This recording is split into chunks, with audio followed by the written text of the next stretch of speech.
Well, that was probably the greatest introduction I've ever had. Thank you, Noelle.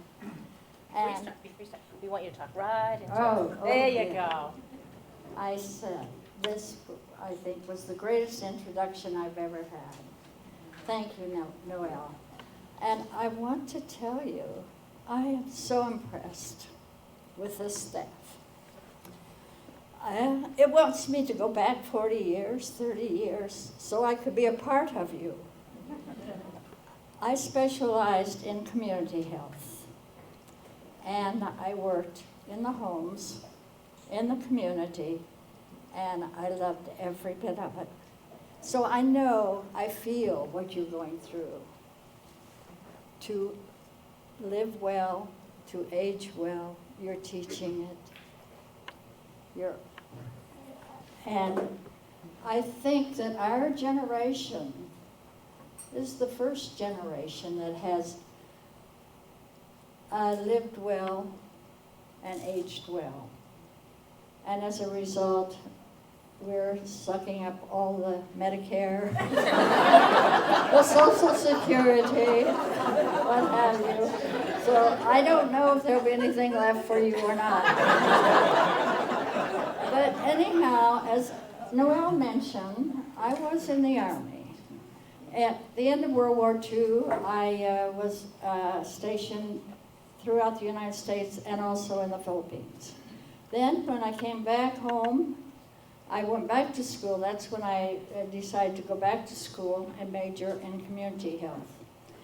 Then, and during Korea, I went back into the Army, and I ended up in Japan. I loved my duty in Japan. I mostly took care of families, dependent personnel, and the military. But I had 6 months to go before coming home, and I was sent to Tokyo Army Hospital. And here they put me in the polio ward. I think it's not too well known that many of our soldiers in Korea contracted bulbar polio. There are 3 types of polio. There's the paralytic, the non-paralytic, and the bulbar. Bulbar affects the center in the brain that controls respiration. So when the bulbar hits, they can't breathe on their own. It's a really, really tragic form of polio. So when I had 6 months left before coming back home, back to the States, I was sent to Tokyo Army Hospital and assigned to a polio ward. I had never seen a respirator, the iron lung, and they are ugly things. They're huge. The best thing that I can compare them with is the MRIs that we have today, except it was much bigger. And there was this horrible, I walked through the ward and there was this horrible sucking noise. It was the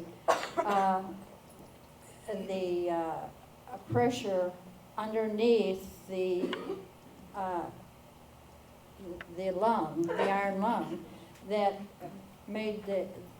enabled the patient to breathe. The patient was encased in this iron lung. Only the head was exposed. And the only thing they could see was a little bit of their surroundings of mirrors that were posted on the doors. Now this slid in and out very much like the MRI, so that the patient could be slid in and out of the iron lung. But we could only keep them out from 3 to 4 minutes to give care, so that's not very long. And then the iron lung had armholes on each side of it where we could reach in to give care. Of course, care for the the bulbar patient was much the same as any patient. They need nourishment. They had to eliminate. They needed skin care. And this became quite a challenge. However, and I had never had any training for this. And I had very little orientation when I was put on the ward. So we all have challenges throughout life. And this was a great challenge for me. I did not want to be there. I was scared to death. But we have to bloom where we're planted, don't we? So for 6 months, I worked on this polio ward. And one of the very nice things about it was that one of the patients, a 19-year-old boy from Indiana, was assigned to me. And I was able to help him communicate. Well, I did his communication for him with his family back home in Indiana. And then after I came back home, I followed up and was able to keep in touch with him and visited him in his home, and I would visit him when he would come to the VA hospital in Indianapolis. This was probably one of the greatest challenges in nursing, I think, that I ever faced. But as much as I feared it, I learned to love it. And I really don't have much more to say about it unless anyone has a question. I have one. Yes. Did any of them, were they able to recover, or was this a permanent? No, this is permanent. However, the iron lung is just a monstrosity.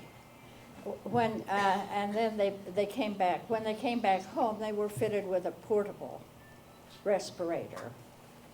But no, they have to be on a respirator the rest of their life. And of course, there are many complications because you have atrophy of the muscles, and they have to have constant physical therapy. Now, this young man, after he came back home, he was provided quite a few amenities through the government. They built a house for him that was adapted to his needs. He learned to type by holding a stick in his mouth and using the typewriter. So he would write to me, and I would know when he was going to come to Indianapolis so that I could go visit him. But with bulbar, as with all polio, there is so much residual. And of course we had immunization at that time. That was in the 50s. But that immunization with the Salk and Sabin vaccine that came out was reserved for children because children were the most vulnerable. And we did not use it for our soldiers who were sent to Korea, dumped in the rice paddies, and contracted the bulbar polio. Any other questions? I thank you very much. I'm very happy to be here with your group. Wait. You have another question. You have fans. Oh, I'm sorry. Back. How many iron lungs would be in the ward? I didn't hear the question. How many iron lungs would be in the ward? I don't recall exactly how many iron lungs. Iron lungs were at a premium because they were very expensive to manufacture. But it was a huge ward, almost as large as this room, and it was a double line of iron lungs. And I don't know. I know that I was overwhelmed when I walked in and to the ward and realized this is where I'm going to be for the next 6 months. Did I answer your question?